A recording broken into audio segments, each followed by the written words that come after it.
बड़ी शर्म और अफसोस की बात है कि जींद की अपनी एक महत्वता है। जींद हरियाणा का दिल है। यहाँ पे एमपी भी सत्ता का है, दो विधायक सत्ता में है, लेकिन उसके बावजूद भी यहाँ की सड़कों की जो दुर्दशा है, मुझे समझ में नहीं आता कि वो विधायक और एमपी जनता के लिए काम कर रहे हैं या अपने लिए काम कर रहे हैं। सरकार कहाँ है, प्रशासन कहाँ है? आप एक तरफ तो नारा दे रहे हैं शिक्षा बचाओ का नारा दे रहे हैं, लेकिन दूसरी तरफ बच्चों की शिक्षा का समय जो वो बसों के रूटों पर निकाल रहे हैं। बसें बाहर से आती हैं, फिर वहाँ से ऑटो लेते हैं बच्चे, एक पीरियड तो ऐसे ही निकल जाता है। बताओ क्या शिक्षा बचेगी इसमें? सरकार अपने नारे को खुद ही फैल कर रही है। और जो बिजली बिल 50-50 हजार के छापे मारे गए हैं गरीब किसान मजदूरों के घर पे, तो बिजली बिल वालों को भी एक हिदायत दी है, या तो ये बिजली बिल जिनके छापे 50-50 हजार के नोटिस किसानों के घर भेज रहे हैं इनको कैंसिल किया जाए, वरना तो फिर बिजली विभाग को भी ताला लगाने का काम करेंगे किसान जी।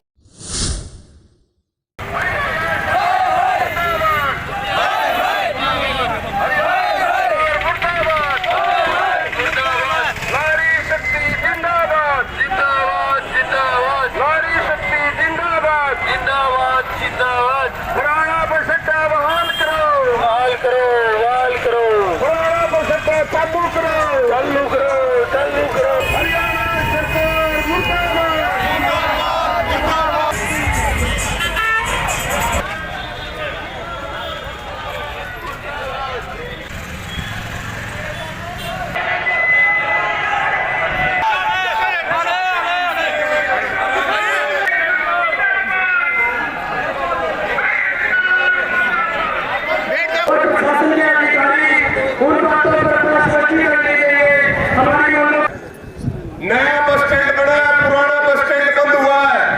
तब से बताओ सबको दिक्कत हो रही है कि नहीं हो रही है? पुराना बस स्टैंड चालू होना चाहिए कि नहीं होना चाहिए? बसें अंदर से आनी चाहिए कि नहीं चाहिए? हम चालू करेंगे या प्रशासन चालू करेगा? आपको कह रहे हमें चालू कराना आता है, ये बात याद रखना, इसको भूलना मत। दोनों हाथ उठा करके बताओ और आगे की अपनी पूरी प्रदर्शन किया है। देखो बात करिए तो रहेगी। इसके लिए सभी किसान देखिए, ये सब जगह ये समस्या आ रही है। पिछले दिनों फतेहाबाद में भी ये समस्या थी, उसके लिए भी आंदोलन करना पड़ा, तब जाकर के बसें शहर के अंदर से आने जाने लगी। उसी प्रकार से जींद में भी लंबे समय से ये चल रहा है।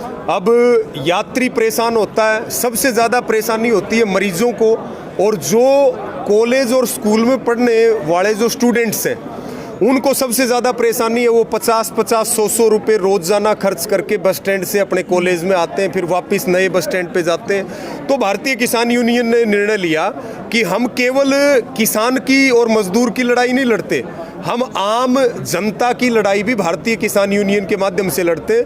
इसलिए ये फैसला लिया कि हम पुराने बस स्टैंड को चालू करवाएंगे ताकि सबकी समस्या खत्म हो। एक जो दूसरा जो मुद्दा है वो है बिजली वालों का। छापेमारी रोजाना हो रही है, तार नहीं बदल रहे हैं पुराने, रोज हादसे हो रहे हैं। किसानों के ऊपर छापे मार के मोटा जुर्माना उनको लगाया गया है, और ट्रांसफार्मर जल जाता है। एक महीना कोई रसीद नहीं देता किसान को, किसान से कोई बात नहीं करता। एक वो बड़ा मुद्दा है। तीसरा जो है, पूरे प्रदेश में भारतीय किसान यूनियन का अभियान चला हुआ है कि 1 महीना हो गया मिलें चलते हुए, लेकिन अब तक गन्ने का मूल्य घोषित नहीं किया, जबकि सरकार ने अपने भत्ते विधायकों ने बढ़ाने के लिए वो विधेयक लेकर के आगे। हमारी मांग है कि 450 रुपये प्रति क्विंटल गन्ने का भाव हरियाणा के किसानों को मिलना चाहिए, नहीं तो यूनियन इसके लिए आंदोलन करेगी। और सड़कें, बड़ी शर्म और अफसोस की बात है कि जींद की अपनी एक महत्वता है। जींद हरियाणा का दिल है। यहाँ पे एमपी भी सत्ता का है, दो विधायक सत्ता में है, लेकिन उसके बावजूद भी यहाँ की सड़कों की जो दुर्दशा है, मुझे समझ में नहीं आता कि वो विधायक और एमपी जनता के लिए काम कर रहे हैं या अपने लिए काम कर रहे हैं। सरकार कहाँ है, प्रशासन कहाँ है? एक जो किसान सम्मान निधि योजना मिलती है, आप सबको ध्यान है कि जब ये किसान सम्मान निधि 2019 में मिलना शुरू हुई, उस समय पहली किस्त लगभग 1300 करोड़ रुपए की थी, आज वो लगभग 300 करोड़ रुपए की बच गई है। यानी कि चारों तरफ से संकट है।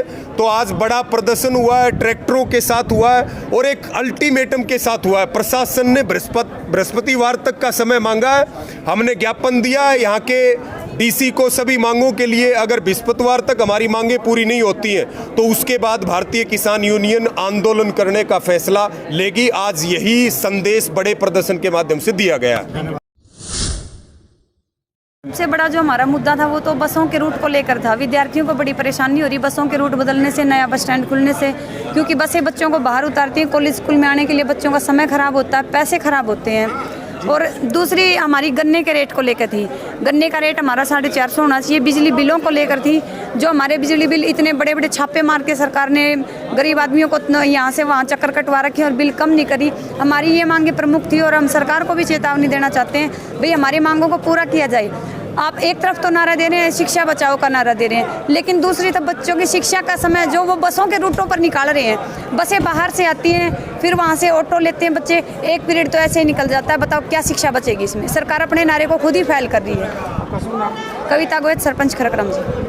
क्या कहेंगे आज के प्रदर्शन के बारे में? आज का प्रदर्शन का मेन उद्देश्य था युवा बच्चों के लिए, क्योंकि बहुत से युवा हैं, हालांकि युवा बहुत सारी लड़कियां हैं जिन्होंने बसों की वजह से स्कूल कॉलेजों में इधर उधर धक्के खाने पड़ रहे हैं और 100 रुपए किराया देना पड़ रहा है दिल्ली का। तो बहुत सारे ऐसे गरीब परिवार है जो अपने मतलब रोजी रोटी खाना मुश्किल हो रहा है, उन्हें अपना घर चलाना मुश्किल हो रहा है, तो उनके लिए 100 रुपये मैनेज नहीं कर पाते दिल्ली का किराया। तो आज का मेन मुद्दा यही था कि जो बसों का रूट है वो शहर के अंदर से जाए और जो हमारे गन्ने का भाव हो 450 रुपये प्रति क्विंटल के हिसाब से मिले किसानों को।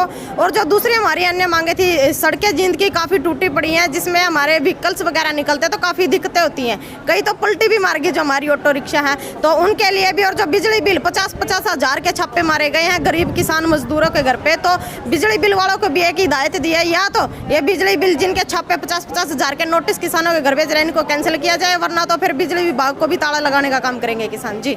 आपका शुभ नाम? प्रियंका खरकरम जी, बीकेयू प्रदेश प्रवक्ता।